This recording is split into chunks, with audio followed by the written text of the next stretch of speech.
ঐক্যকে অসংখ্য ধন্যবাদ যে তারা জাতীয় ঐক্য প্রতিষ্ঠার লক্ষ্যে আজকে এই ধরনের গণসমাবেশের আয়োজন করেছে।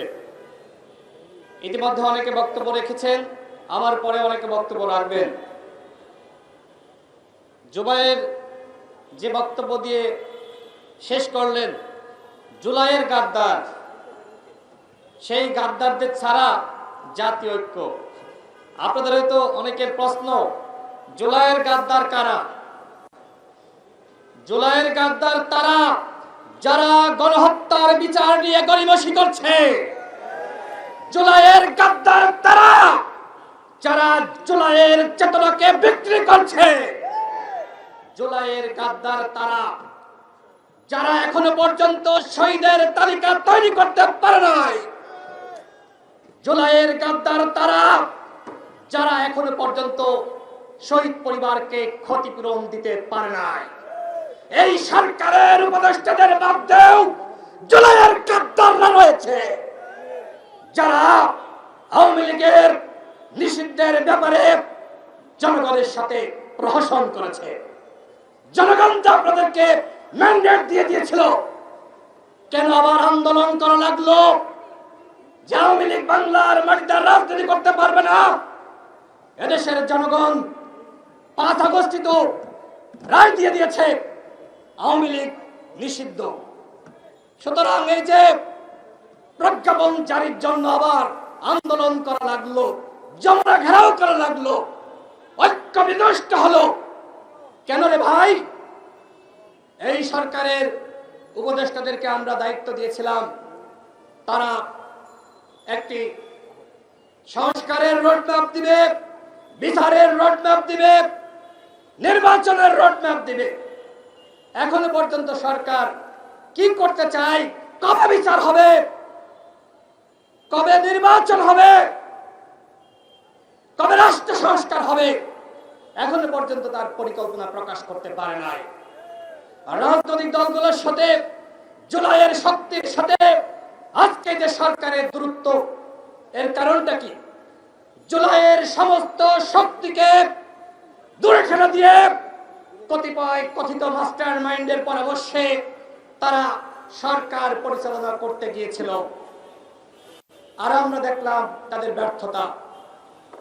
দেখেন, ৭১-এর পরে আমরা দেখেছি যারাই আওয়ামী লীগে যোগদান করেছে, আওয়ামী লীগ করেছে, তারা হয়ে গেছে স্বাধীনতা সপক্ষের শক্তি। এই ২৪-এর পরেও আমরা দেখছি যারা নতুন বন্দোবস্তের নামে একটি দলের সাথে যুক্ত হয়নি, তারা জুলাইয়ের শক্তি হতে পারে নাই। ধিক্কার জানাই এইখানে যারা আছে, সামনে পিছনে মঞ্চে, এই গণঅভ্যুত্থানে প্রত্যেকের অবদান রয়েছে। সরকার সেই অবদান স্বীকার করে নাই।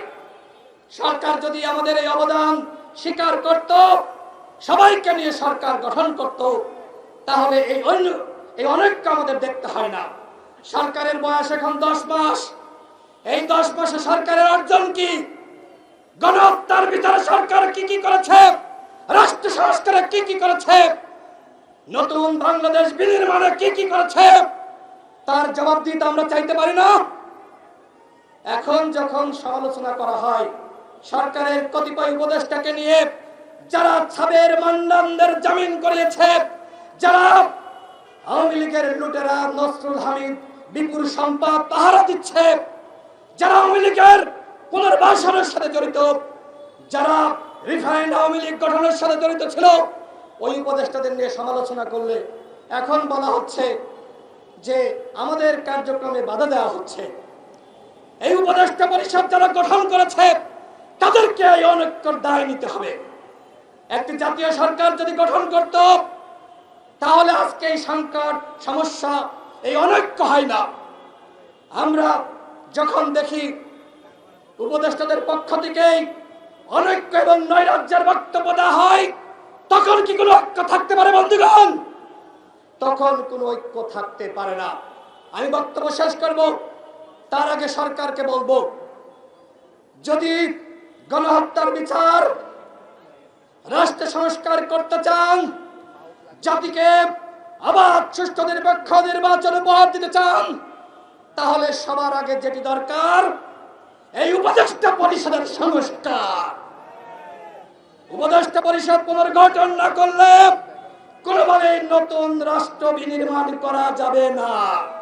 এইখানে অসংখ্য অযোগ্য লোক রয়েছে, অনেকের মাস্টারমাইন্ড রয়েছে।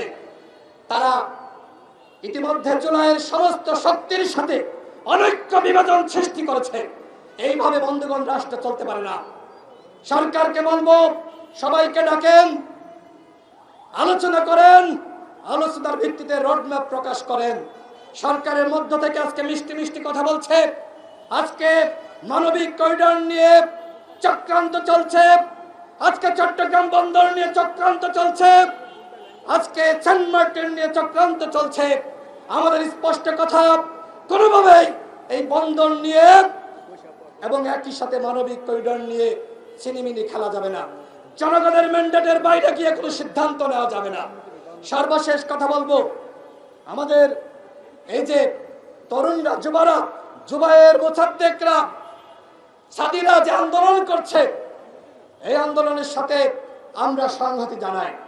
জুলাইয়ের গাদ্দার ছাড়া সবাইকে নিয়ে নতুন ভাবে ঐক্য তৈরি করতে হবে এবং সরকারকে বাধ্য করতে হবে রাষ্ট্র সংস্কার, গণহত্যার বিচার এবং একটি অবাধ সুষ্ঠু নিরপেক্ষ নির্বাচন জাতিকে উপহার দেওয়ার জন্য। এইখানে যারা ঐক্য প্রতিষ্ঠার জন্য এসেছেন, হাজারো মানুষ জড়ো হয়েছেন, আমাদের এই তরুণদের ডাকে আপনাদেরকে বলবো, নিজেদের মধ্যে ঐক্য ধরে রাখুন। ইনশাআল্লাহ বিজয় আমাদের হবে। সবাইকে ধন্যবাদ। গণ অধিকার পরিষদের পক্ষ থেকে দেখা হবে বিজয়ে। আজকে যারা এই আয়োজন করেছেন তাদেরকে শুভেচ্ছা। আসসালামু আলাইকুম।